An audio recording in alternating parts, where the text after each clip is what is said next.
नमस्कार, जनता टॉकीज देख रहे हैं आप। बिहार के मुखिया नीतीश कुमार जी अपने राजनीतिक फैसलों से हमेशा लोगों को चौंकाते रहे हैं और नीतीश कुमार जी का फैसला ही है जिसके वजह से उन्हें राजनीतिक चाणक्य की उपाधि दी गई है। नीतीश कुमार जी की अलग अलग छवि रही है हमेशा अलग अलग कालखंड में, लेकिन हकीकत ये भी है कि नीतीश कुमार जी के विधायकों की संख्या में जो है हमने देखा है कि कैसे समय के साथ साथ कमी आई है।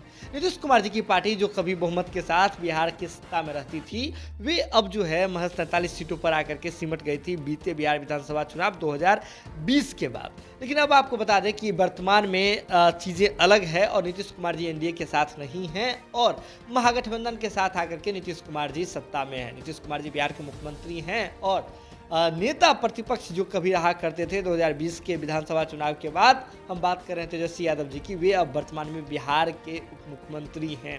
तो राजद के साथ नीतीश कुमार जी सत्ता में हैं, सरकार चला रहे हैं। इसके साथ ही और भी घटक दल हैं जिसमें आप वाम दलों की बात कर ले, कांग्रेस की बात कर ले, जीतन राम मांझी जी के पार्टी हिंदुस्तानी अवाम मोर्चा की बात कर ले, तो सभी लोग मिल करके सरकार चला रहे हैं। लेकिन इसी बीच में आपको दिखा दें कि नीतीश कुमार जी ने झटका दे करके, मतलब बीच कार्यकाल के समय के बीच में ही नीतीश कुमार जी ने झटका देकर के बीजेपी से अलग होने का उन्होंने रास्ता जो है अपनाया था और कैसे आरजेडी के साथ आ गए थे, जिसके बाद सभी हक्के बक्के रह गए थे, हतप्रभ रह गए थे। इसके बाद अगर देखें तो नीतीश कुमार जी पर अभी भी वर्तमान में ये आरोप लगता रहता है कि नीतीश कुमार जी अभी भी जो है वो पाला बदल सकते हैं और इसमें सबसे ज़्यादा वजन जो है वो देते रहते हैं प्रशांत किशोर जी। प्रशांत किशोर जी नीतीश कुमार जी के साथ राजनीतिक रणनीतिकार के रूप में काम कर चुके हैं 2015 के इलेक्शन के दौरान। आपको याद होगा कि 2015 के विधानसभा चुनाव के दौरान बिहार में अगर बीजेपी का विजय रथ किसी ने रोका था तो नीतीश कुमार जी और लालू प्रसाद यादव जी का जोरी था और ये बात बीजेपी भी मान रही है और वर्तमान में बीजेपी भी अब जो है मिशन बिहार पर काम कर रही है 2024 और 2025 का ध्यान रखते हुए। लेकिन अब आपको बता दें कि नीतीश कुमार जी ने एक बार फिर से बीजेपी के सुर में सुर मिला दिया है। किस मुद्दे पर?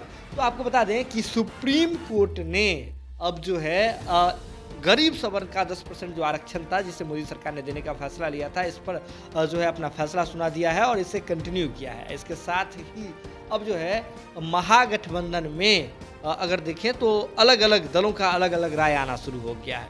एक और जहां बीजेपी जो है एनडीए के में मुख्य रूप से बीजेपी बड़ी पार्टी के रूप में रहती है, तो बीजेपी इस पूरे प्रकरण को सेलिब्रेट कर रही है, इस फैसले को सेलिब्रेट कर रही है। वहीं दूसरी ओर अगर बिहार में महागठबंधन के दलों की स्थिति देखें तो वाम दल पहले ही इससे कन्नी काट चुका है। उन्होंने कहा है कि यह सरासर गलत है।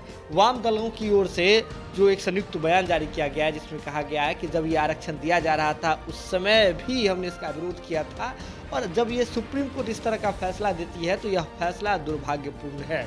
इसके पीछे उन्होंने उस फैसले को ये जो है आधार बनाया है कि 50% से अधिक का जो है आरक्षण नहीं होना चाहिए और ऐसे में सवर्ण आरक्षण की जब बात आ रही है तो ऐसे में वाम दल ने इसका अभी भी जो है वर्तमान में भी विरोध, इस पूरे फैसले पर विरोध दर्ज किया है। अगर बात आरजेडी की करते हैं तो मनोज झा जो कि आरजेडी कोटे से सांसद हैं, उन्होंने कैसे संसद भवन में पहले भी इस पूरे प्रकरण पर अपना जो है जवाब दिया था और इस फैसले आने के बाद, सुप्रीम कोर्ट के फैसले आने के बाद भी उन्होंने जवाब दिया है। यह बात किसी से छुपी नहीं है, आरजेडी का स्टैंड क्लियर है। इसके बाद अगर देख लें तो जीतन राम मांझी जी और नीतीश कुमार जी जैसे नेता जो हैं और दो ऐसे नेता हैं ये जो अलग अलग पार्टियों का प्रतिनिधित्व करते हैं और जिनके बारे में कहा जाता है कि जीतन राम मांझी जी नीतीश कुमार जी के साथ तालमेल बिठा करके काम करते हैं। एनडीए में नीतीश कुमार जी थे तब भी इसी तरह की बात हो रही थी। जीतन राम मांझी जी नीतीश कुमार जी के साथ हमेशा कंधे से कंधे मिला करके जो है वह काम करते थे।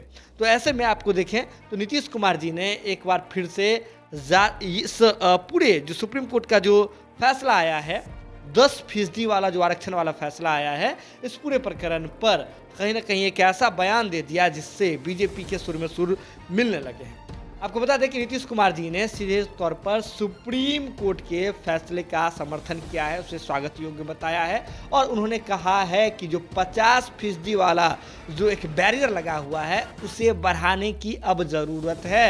यानी कि आरक्षण की जो सीमा है जिसे 50% तक लिमिट कर दिया गया था कि 50% से अधिक का आरक्षण किसी भी सूरत में नहीं दिया जा सकता है। तो नीतीश कुमार जी ने अब मांग किया है कि अब जो है यह समय है, ये समय की मांग है कि 50% से अधिक जो है वह आरक्षण दिया जाए। आपको याद होगा कि 2015 का जब विधानसभा चुनाव चल रहा था, उस समय आरक्षण ही एक ऐसा मुद्दा बना था। मोहन भागवत आए थे बिहार और आरक्षण पर एक ऐसा बयान दे दिए थे जिसके बाद मुद्दा बना लिया गया था महागठबंधन के द्वारा और उस चुनाव में एक बड़ा हार का जो है सामना करना पड़ा था बीजेपी को। तो आरक्षण वाले मुद्दे पर अब नीतीश कुमार जी का बयान आ गया है और सुप्रीम कोर्ट के फैसले का उन्होंने समर्थन किया है और उन्होंने यह तक मांग कर दिया है कि 50% वाला जो है वह जो एक बैरियर लगा हुआ है उसे अब खत्म करने की जरूरत है। और इसी तरह की मांग कहीं ना कहीं कमोबेश बीजेपी करते आई है। तो कहीं ना कहीं नीतीश कुमार जी आरजेडी से इतर होकर के, वाम दलों से इतर होकर के,